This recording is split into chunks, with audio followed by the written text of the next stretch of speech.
Hey guys, Chris here, and I'm a Ukrainian Canadian. Today is September 17th, 2024, and let's get to the news and map updates happening in Russia and Ukraine, shall we? So let's talk about the Kursk situation because there's some good developments for the Ukrainians here. And we'll talk about a recent Forbes article that was published discussing the situation here. So we know that last week, and I reported that the Russians essentially started their counter attack in Kursk from Koronevo. So they have some success. So they did indeed manage to liberate or recapture some villages such as Nagost and some other small settlements close to it. And then they did a really big push towards Lyubimovka, which is the next big settlement. However, this failed. They weren't able to capture Lyubimovka, and the Ukrainians repelled the Russian assault by destroying several tanks, BMPs, etc. And overall, the situation seems to be more or less controlled by the Ukrainians here. At the same time, the Ukrainians reacted by opening an entirely new front more west of Snagost, as you can see here, around the area of Veseloye. And I think that the strategy for the Ukrainians here is, of course, they're going to try to really cut off the Russians they're currently attacking here from the rear. You can see that the Ukrainians are trying to push towards Komarovka. And indeed, the Ukrainians, as I've reported in my previous video, did gain some territory around here. So they might try to kind of surround Koronevo from the rear as well and try to really cut off this entire area like this. So then you could potentially have hundreds, if not maybe thousands of Russian soldiers trapped here. And the Ukrainians can just fire at will with their FPV drones, artillery, and other specific bombs that they have. And this could be a very important operation for the Ukrainians, because we need to remember that here for Kursk, it's less about what Ukraine controls, right? The goal for the Ukrainians, as it's been mentioned by Zelensky, is not to control the entirety of Kursk. It's impossible, but it's not the goal. It's to inflict the massive, the most amount of casualties for the Russians, which is working out here because now Ukraine is directing the narrative on the battlefield. So the Russians have to react to what the Ukrainians are doing yet again. It's not like now the Russians started counterattacking, now the Ukrainians are just on the defense. Ukraine is answering back through their own offensive, which is forcing the Russians now to, do we attack here as well? Do we divert more resources from Donbass to reinforce our positions here, right? So this forces the Russians again to react, and they will certainly draw more brigades from Donbass and other regions in Ukraine to reinforce their troops here. I have no doubt about it. So this is an excellent move by the Ukrainians, yet again. Brilliant strategy. And so that is the first news I want to pass on, which are excellent. Additionally, let's talk about another possible Ukrainian gain, which is in Vovchansk. Again, this is the northern Kharkiv front line, and this is the area that's been controlled by the Russians for the last few months. Since May, they started this operation trying to get as close to the city of Kharkiv, trying to destabilize the Ukrainians, but so far they haven't really succeeded, because you can see how much territory the Russians were able to gain back in May. So the good news is in Vovchansk, because although Deep State has not updated this map, you can see that this aggregate plant where there was some Russian presence, according to pro-Russian channels and even pro-Ukrainian channels, they're claiming that the Russians that were located at this aggregate plant retreated back to the north of the city, meaning that now this entire area, kind of the city center of Vovchansk, is kind of a tie between Russia and Ukraine. So Ukraine could be regaining the initiative around Vovchansk. And it's, after Vovchansk, if Ukraine is successful, then there's pretty much open fields all the way up to the border. So Russia obviously cannot allow the Ukrainians to be successful here, but it seems like the Ukrainians are gaining some momentum. Let's not forget that Vovchansk, unfortunately, is completely destroyed. Based on the images that I saw recently, like the city there's no city anymore. There are just a few buildings standing, but all of them are in ruins. So the fighting here is extremely difficult because of how open the city is right now. But nevertheless, we'll keep a close watch here, and we'll hope that there's some more good news around the area of Vovchansk in the next few weeks. But clearly, one thing that I need to say is that you can clearly see that the Russians are definitely losing some ground here, because I've reported in my previous video that the Ukrainians made some gains around Liptse, and they're losing ground because they've definitely had to transfer some of their brigades that are currently located here to Kursk, meaning that they're definitely less capable here in defending this territory. So this is also working out for the Ukrainians to lessen the pressure on other front lines when we're talking about the Kursk offensive. Now, apart from that, there's another kind of more towards the bad news. And, right now, Ukraine and Russia are doing a tug of war. Ukraine is gaining territory, but Russia's also gaining territory. So right now, things are kind of balancing. It's balancing itself out. But here you can see that the Russians are pushing really, really hard towards Sinkove. And you can see recently, that's basically the recent gains in the last day or two. And the Russian strategy is to try to cut off this kind of territory here, because then they could easily cross through Sinkove and then reach the western section of the Oskil River here. Now, I don't think that they're going to be that successful, because crossing a river, if they would get so close, I think the Ukrainians definitely have a contingency plan set up, and they will blow up the bridge and doing a pontoon crossing across a river which is far larger compared to the other river in Kursk, which the Russians have been having difficulties building, when even the width of the river back in Kursk is like about 2 meters on certain front lines.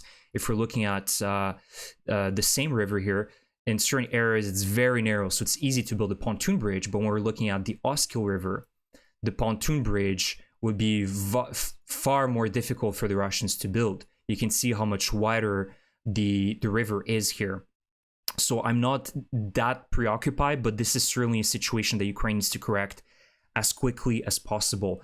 And we know that the Ukrainians recently had a successful offensive around Novovodiane, where they were able to repel or actually push back against the Russians and actually gain ground. So this entire area was regained by the Ukrainians, and I believe that some of these forces could be utilized to do another kind of counterattack around this area, because it's just unpleasant to have kind of a mini pocket set up here where the only way out would be through the Kupiansk bridge afterwards, or some other very small pontoon bridge here around the Oskil River. But again, the Russians might be trying to also push the front even more by consolidating then the entire area.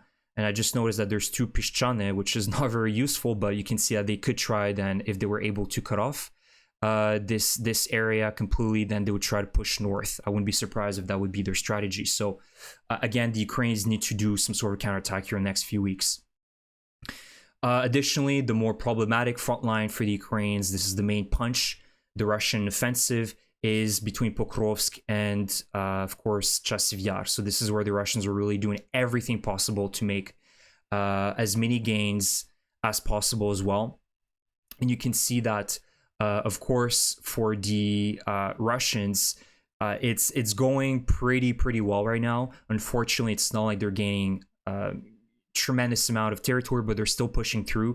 And you can see that, I just saw a map update of the past month. So the Russians were around this area back in early August, end of July, early August, and this is what the Russians were able to take in a matter of a month and a half, pushing through August all the way up to now.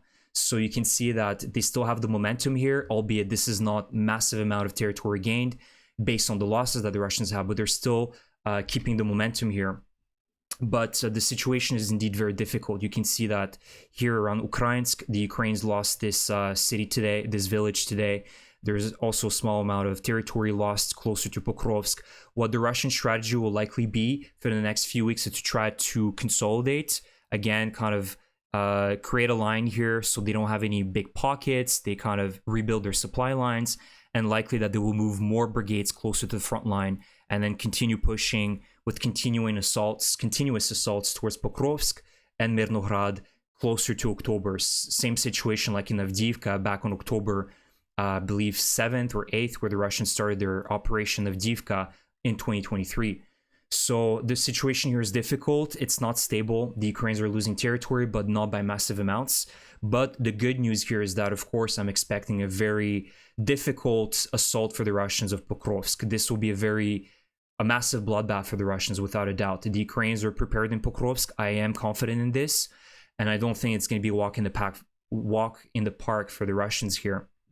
And we also discussed that there's several problems for the Russians on this specific front line, although it's not just unique to this front line. But first of all, we know that winter's coming, meaning that the roads will be more difficult. It'll be colder, so the Russians now, they're hiding in the basements of all of these small villages in the Pokrovsk area. It's going to be difficult for them to hold it for very long periods of time compared to the summer, where you can just sit there for days, if not weeks. So cold weather, bad roads, lack of foliage will allow the Ukrainians to have more visibility and being able to really strike the Russians more effectively, because foliage is also another factor which is helping the Russians to hide in these posadkas, these small areas in the villages that they're occupying, to be able to then push further. So we know that this will, according to experts, will reduce the Russian intensity of battles by 20% as winter sets in the next few weeks. Additionally, another good news here that I've wanted to give you guys, and I've talked about it in my last video, is that Russia, because they're so desperate for manpower, they absolutely need more of these continuous assaults. They started, of course, converting some of the experienced personnel like UAV operators, artillerymen, etc., to be part of the stormtroopers, the meat wave assaults. And so this, there was a lot of frustration and anger on pro-Russian Telegram channels because they're losing their best, and all for just gaining some ground in the Pokrovsk direction specifically. So this is also showing us that the Russians have a serious problem with personnel. Not that it's critical, but indeed they're definitely going to have more problems as winter sets in. Their personnel is less experienced, and they don't even have any visibility anymore because their reconnaissance teams are all dead, which is very good news for Ukraine. Part of that reason why they're being converted, especially the UAV operators, is because Ukraine has been effectively destroying Russian UAVs, like the reconnaissance drones that the Russians have, such as the Zala, the Lancets. They have many different types of drones that they're utilizing right now to do reconnaissance. Ukraine is effectively destroying them now with their own FPVs, and there's like a whole compilation footage of Ukrainians destroying Russian drones, and that is leaving them, all these UAV operators, without a job. So of course they're going to be converted into the stormtroopers throughout the front line in Ukraine, which is also excellent news. We want to hear that. Now, before I end the video, I wanted to talk about two excellent Ukrainian strikes overnight. The Ukrainians successfully struck the Engels air base. This is a very important air base for the Russians. Almost on a weekly basis, we hear reports of Russians dropping bombs and missiles on Ukrainian cities from this air base. And allegedly, well, not allegedly, there's satellite images confirming that there is a fire around the air base, and there was a Tupolev 95 strategic bomber located on the tarmac at the moment of the Ukrainian attack on this airbase. So, and of course, when we're talking about air bases, we're also talking about ammunition depots. So Ukraine could have possibly, it's not confirmed yet, destroyed an ammunition depot close to the airbase as well. So overall, the situation here is very bad for the Russians, which is good news for us. But let's hope that the Ukrainians will eventually get the long-range weapons, so they'll be able to, and the Palyannitsyas and their own ballistic missiles, so they can strike deep with far more lethal weapons that can destroy the entire airfields. So that's going to be very important. So this is good news. The Russians could have lost one Tupolev 95 and some bombs with it. And another ammunition depot was struck by the Ukrainians in Mariupol. And this happened, I believe, a day or two ago. The Ukrainians attacked a massive warehouse full of ammunition, shells, missiles, AFB bombs, and their satellite images confirming the entire destruction of this warehouse. So this is another excellent strike by the Ukrainians in this direction. So that's the video for today, guys. One last thing before I end my video. If you have any money that you're willing to donate for the Ukraine cause, please donate them to the drone funds, and I'll leave a specific drone fund in the description below on this video. It's the Sternenko Rusuriz drone fund, which has been very effective at producing some of the best FPV drones, and they've managed to build over 100,000 drones since the fund started. A massive accomplishment. So you guys can make a difference in this war by providing support to different funds, including the Sternenko Rusuriz. So please do so if you have any money. Even $1 means a lot. So with all that, thank you so much for your support. Again, if you enjoy my content, please subscribe to my channel, leave me a comment about any of the topics I covered today, the updates that I covered today, and I will see you guys in the next one. Slava Ukraini!